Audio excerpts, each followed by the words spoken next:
Assalamualaikum warahmatullahi wabarakatuh. Saya Tino Jalan Soleha, Prodi Manajemen dengan NIM 28920500016. Saya dari Universitas Pancasakti Bekasi, Kampus D. Tujuan video pembelajaran kali ini yaitu untuk UTS di semester 4 dengan mata kuliah Akuntansi Manajemen yang diampu oleh Bapak dosen Sabarudin Sinulingga, STMM. Pemahaman konsep biaya berdasarkan aktivitas. Perbedaan antara penetapan biaya berbasis aktivitas dan penetapan biaya tradisional. Metode activity-based costing menghitung biaya produk secara lebih akurat daripada metode tradisional. Perusahaan menghitungkan semua biaya tidak langsung dan mengkategorikannya berdasarkan aktivitas yang dilakukan. Pendekatan secara itu tidak akan Anda temukan dalam sistem penetapan biaya tradisional. Di bawah pendekatan tradisional, Anda mendapatkan tarif overhead rata-rata ke biaya produk langsung.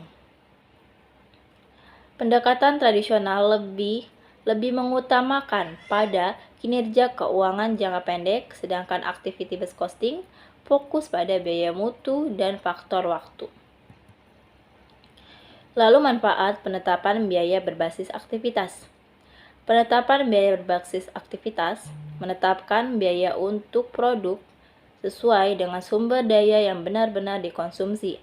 Metode ini mengidentifikasi pendorong biaya seperti pengaturan mesin, penjadwalan pekerjaan, dan penetapan material. Perusahaan kemudian mengalokasikan biaya-biaya ini sesuai dengan tingkat aktivitas yang sebenarnya terjadi. Berikut adalah keuntungan-keuntungan metode penetapan biaya berbasis aktivitas. Adalah menyediakan informasi yang lebih menyeluruh tenaga aktivitas yang dilakukan oleh perusahaan untuk menghasilkan produk. Menyediakan manajemen sebuah alat untuk memahami bagaimana biaya muncul dan bagaimana mengelolanya. Itu kontras dengan analisis biaya historis yang sering gagal mencerminkan biaya aktual.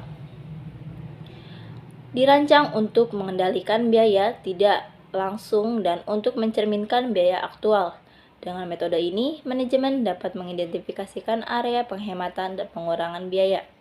Mereka dapat melacak proses dan kegiatan yang potensial untuk disederhanakan berdasarkan pertimbangan pendorong biaya.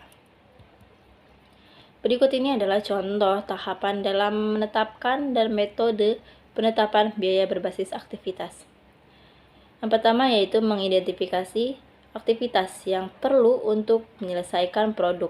Contoh aktivitas yang memiliki dampak besar terhadap overhead adalah pembelian tanah, penyimpanan mesin, mengoperasikan mesin, perakitan produk, dan yang terakhir yaitu pemeriksa produk jadi. Lalu yang kedua yaitu menetapkan biaya overhead untuk aktivitas teridentifikasi. Perusahaan menetapkan biaya overhead untuk setiap aktivitas dan kemudian mengelompokkannya. Misalnya, kelompok biaya untuk aktivitas pembelian bahan akan mencakup biaya seperti gaji personil, pembelian sewa untuk pembelian ruang kantor departemen, dan depresiasi pembelian peralatan kantor. Asumsikan total biaya overhead untuk pembelian bahan adalah sebesar 180 juta. Lalu yang ketiga yaitu mengidentifikasikan pendorong biaya untuk setiap aktivitas. Pendorong biaya adalah aktivitas yang menimbulkan biaya. Untuk mengidentifikasinya, perusahaan mengumpulkan info dan mewawancarai personil kunci di berbagai bidang, seperti pembelian produk, kontrol, kualitas, dan akuntansi. Misalnya, untuk pembelian bahan baku, pendorong biaya adalah permintaan pembelian. Katakanlah, dalam 1 tahun ada 90.000 permintaan pembelian bahan baku ke pemasok. Lalu sementara itu, untuk aktivitas pemeriksaan produk jadi, pendorong biayanya adalah jam inspeksi. Katakanlah, untuk produksi setahun perlu ada sebanyak 30.000 jam pemeriksaan. Lalu menghitung tarif overhead yang telah ditentukan untuk setiap aktivitas.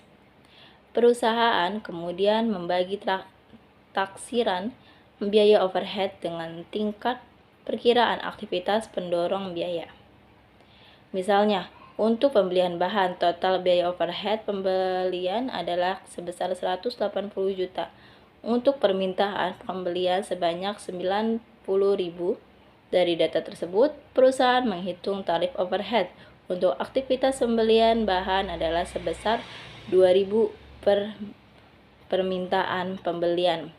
Berarti 180 juta dibagi 90.000. Mengalokasikan biaya overhead untuk produk, perusahaan kemudian mengalokasikan biaya overhead ke produk. Perusahaan mengalihkan tarif overhead dengan pendorongan biaya yang digunakan oleh masing-masing produk. Contoh, misalnya untuk produk A, aktivitas pendorong biaya untuk pembelian bahan adalah sebanyak 50.000 permintaan pembelian. Sementara itu, pada produk B ada sebanyak 40.000 permintaan pembelian. Lalu dengan demikian, alokasi biaya overhead untuk aktivitas pembelian bahan produk A adalah sebesar 40.000 dikali 2.000, yaitu 80 juta. Sedangkan untuk produk B, biaya overhead pembelian bahan adalah 50.000 dikali 2.000, yaitu 100 juta. Lalu activity based costing, suatu sistem biaya yang mengumpulkan biaya-biaya ke dalam aktivitas-aktivitas yang terjadi dalam perusahaan lalu membebankan biaya atau aktivitas tersebut kepada produk atau jasa, dan melaporkan biaya aktivitas dan produk atau jasa tersebut pada manajemen, agar selanjutnya dapat digunakan untuk perencanaan, pengendalian biaya, dan pengambilan keputusan. Lalu konsep dasar activity based costing menurut Rudianto 2013, terdapat dua konsep dasar yang harus diketahui dalam sistem ABC, yaitu biaya memiliki penyebab. Biaya ada penyebabnya dan penyebab biaya adalah aktivitas. Dengan demikian, pemahaman yang mendalam tentang aktivitas yang menyebabkan timbulnya biaya akan menetapkan personil perusahaan pada posisi dapat mempengaruhi biaya. Lalu yang kedua itu penyebab biaya dapat dikelola. Penyebab biaya, yaitu aktivitas, dapat dikelola melalui pengelolaan terhadap aktivitas yang menjadi penyebab terjadinya biaya. Personil perusahaan dapat mempengaruhi biaya. Pengelolaan terhadap aktivitas memerlukan berbagai informasi tentang aktivitas. Lalu fungsi activity based costing untuk memahami biaya produk dan pelanggan, untuk memahami profitabilitas berdasarkan proses produksi atau pelaksanaan, untuk memiliki analisis struktur sehubung dengan proses yang kompleks, untuk menyediakan banyak informasi kepada manajemen untuk membantu dalam pengambilan keputusan, menghilangkan aktivitas yang tidak menambah nilai karena keragaman produk, untuk meningkatkan aktivitas nilai tambah karena keragaman permintaan pelanggan berkembang pesat. Lalu perbedaan antara activity based costing dan tradisional. Biaya tradisional dalam sistem penempatan biaya tradisional, alokasi biaya tidak langsung dilakukan berdasarkan beberapa basis alokasi umum seperti jam kerja, jam mesin. Kelemahan utama dari metode ini adalah bahwa hal itu mencakup semua biaya tidak langsung dan mengalokasikannya dengan menggunakan basis alokasi ke departemen. Pada sebagian besar kasus, metode alokasi ini tidak masuk akal karena mengumpulkan biaya tidak langsung dari semua produk dari berbagai tahap. Dengan metode tradisional, ia mengalokasikan biaya overhead ke departemen masing-masing, kemudian mengalokasikan kembali biaya produk. Terutama di dunia modern, metode tradisional kehilangan penerapannya sebagai satu perusahaan menghasilkan lebih jelas jenis produk tanpa menggunakan semua departemen. Jadi ahli biaya menghasilkan sebuah konsep Cal Activities Based Costing atau ABC yang hanya memperkuat metode penetapan biaya tradisional yang ada.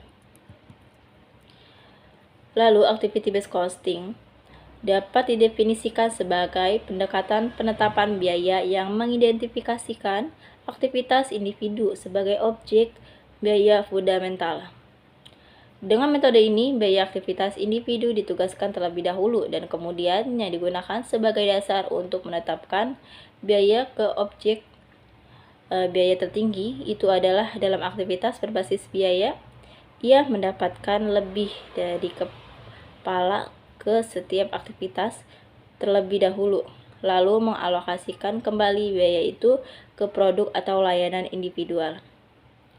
Jumlah pesanan pembelian, jumlah infeksi, jumlah desain produksi adalah beberapa driver biaya yang digunakan untuk mengalokasikan biaya overhead.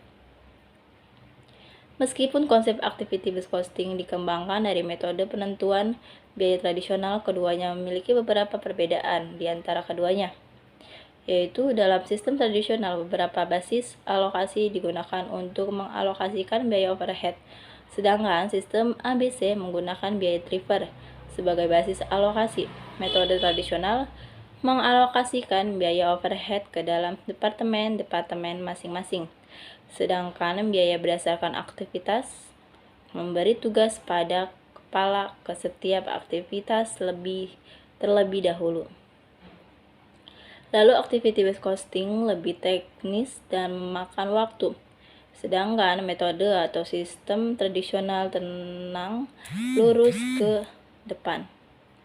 Lalu aktivitas berbasis biaya dapat memberikan indikasi yang lebih akurat mengenai bagaimana pemotongan biaya dapat dilakukan daripada sistem tradisional. Artinya, activity based costing memfasilitasi pengambilan keputusan yang lebih ketat atau akurat daripada sistem tradisional. Sekian video pembelajaran yang telah saya berikan. Mohon maaf apabila ada kesalahan dalam penyampaian. Saya Tinurjana Soleha, pamit undur diri. Wassalamualaikum warahmatullahi wabarakatuh.